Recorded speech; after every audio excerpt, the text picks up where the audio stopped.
নমস্কার,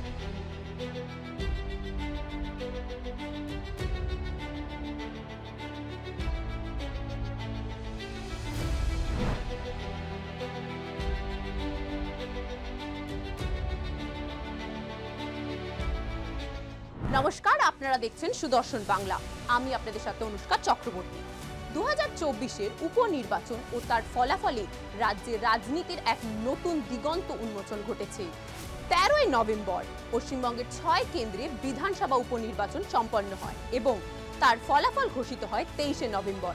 আর এই ফলাফল রাজ্যে এক নতুন চমক সৃষ্টি করে।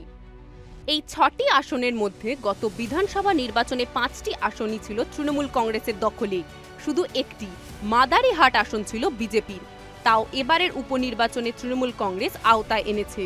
গণনা শুরু হতেই একের পর এক আসনে এগিয়ে ছিল তৃণমূল কংগ্রেস। গেরুয়া শিবিরকে 6-0-তে পরাজিত করে তৃণমূল প্রার্থীরা। কোথাও 10,000, কোথাও 11,000, আবার কোথাও 60,000 ভোটের বেশি ব্যবধানে জয়লাভ করে তৃণমূল প্রার্থীরা।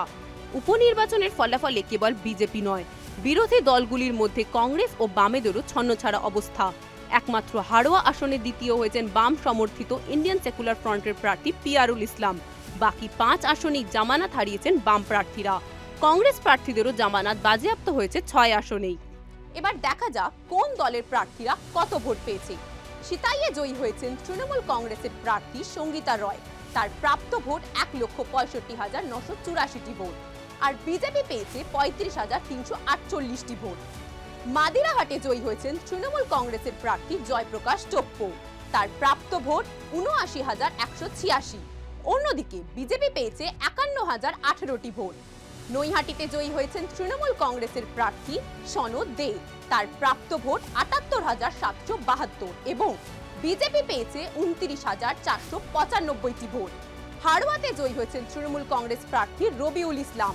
প্রাপ্ত ভোট 1,57,072 এবং ইন্ডিয়ান সেকুলার ফ্রন্টের প্রার্থী পেয়েছে 25,684টি ভোট।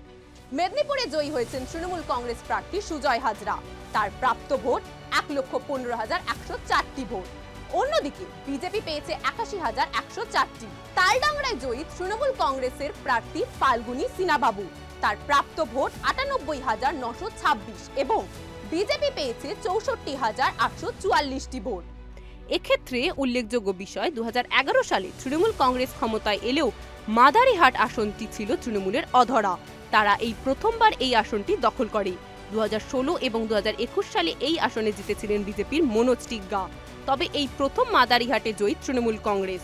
2016 সালের আগে এই আসন ছিল বামেদের দখলে। তবে নির্বাচনের আগে রাজ্যের নানা ইস্যু নিয়ে রাজ্য সরকারকে আক্রমণ করেছিল বিরোধী দল। এর মধ্যে আরজিকর কাণ্ডের প্রতিবাদ ছিল অন্যতম। রাজ্যে প্রশাসনের অবস্থান, নারী নিরাপত্তা নিয়ে প্রশ্ন তুলে সরব হয়েছিলেন অনেকেই। আবার এর পাশাপাশি বিভিন্ন আর্থিক দুর্নীতি, সরকারি প্রকল্প, ট্যাবের টাকা ইস্যুতে বারবার কটাক্ষ করা হয় টিএমসিকে। কিন্তু ভোটে এর কোনো প্রভাব পড়ল না বলেই মনে করছেন বিশেষজ্ঞরা। অন্যদিকে নির্বাচনের ফলাফল সামনে আসার পর দলীয় নেতা ও কর্মীদের শুভেচ্ছা জানিয়েছেন তৃণমূল নেত্রী মুখ্যমন্ত্রী মমতা বন্দ্যোপাধ্যায় ও দলের সর্বভারতীয় সাধারণ সম্পাদক অভিষেক বন্দ্যোপাধ্যায়। মাদারিহাটের মানুষকে আলাদাভাবেও শুভেচ্ছা জানান তিনি। যদিও বিজেপির রাজ্য সভাপতি এবং কেন্দ্রীয় মন্ত্রী সুকান্ত মজুমদার জানান, উপনির্বাচনের ফলাফল যেমনই হয় তেমনই হয়েছে। তবে 2026 পরবর্তী বিধানসভা ভোট রাজ্যে জয়ী হবে বিজেপি। বাই ইলেকশন যেরকম রেজাল্ট হয় সেরকমই হচ্ছে, কোনো অসুবিধা নেই। দুটোতে বিজেপি সরকার গঠন করবে। মহারাষ্ট্রে খুব আরামের সাথে করবে, ঝাড়খণ্ডে একটু এদিক ওদিক হতে পারে, কিন্তু সরকার বিজেপিরই হবে। ব্যতিক্রম না, বাই ইলেকশন বলে এরকম হচ্ছে। 26-এ পশ্চিমবঙ্গে বিজেপি সরকার হবে। বাই ইলেকশনে এরকমই হয়। ধরুন, আমি উদাহরণস্বরূপ বলছি, কালিয়াগঞ্জ বাই ইলেকশন আমরা গতবার হেরে গেছিলাম।